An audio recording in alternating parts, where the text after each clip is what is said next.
ये कहानी उस पल से शुरू होती है जब हवेली की लंबी चौखट पर कदम रखते ही लगा जैसे पुराने जख्मों की परतें फिर से खुल गई हों, क्योंकि आज दुर्गा देवी ने ऐसा फैसला लिया था जिसने पूरे घर की रूहें हिला दी थीं।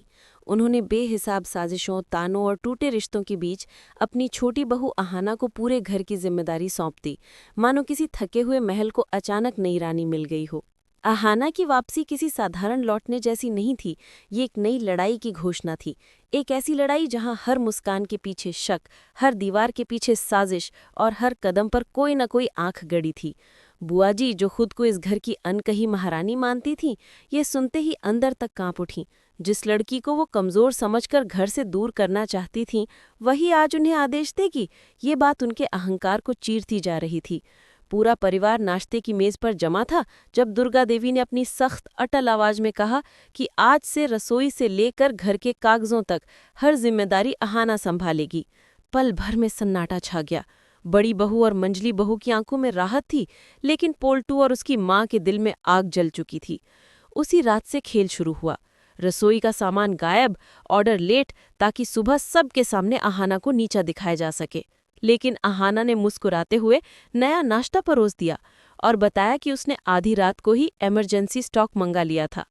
पहली चाल नाकाम। अगले ही दिन अर्जुन के ऑफिस के जरूरी कागजात गायब मिले, पर अहाना ने पहले से ही स्कैन कॉपी अपने पास रख ली थी। अर्जुन ने गर्व से उसे देखा और बुआ जी का चेहरा तमतमा उठा। लेकिन असली तूफान तब आया जब बुआ जी ने अपने कीमती गहने गायब बताकर रोना धोना शुरू कर दिया। साफ इशारा अहाना पर था, जैसे वो चोरी कर सकती हो। पूरा घर सांसें रोके खड़ा था जब अहाना ने शांति से कहा कि गहने सुरक्षित हैं। उसने चाबी निकाली, लॉकर खोला और सबको दिखाया कि उसने पहले ही सभी कीमती चीजों का ऑडिट कर लिया था, क्योंकि उसे अंदाजा था कि घर में सच्चाई से ज्यादा साजिशें छिपी हैं। इस बार तो बुआजी और पोल्टू के चेहरे से रंग ही उड़ गया।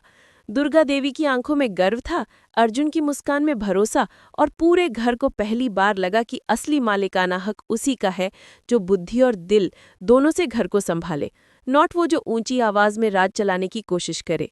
अहाना ने साबित कर दिया कि छोटी बहू होना कमजोरी नहीं, एक ताकत है, क्योंकि वो नफरत नहीं, समझदारी से जीतती है।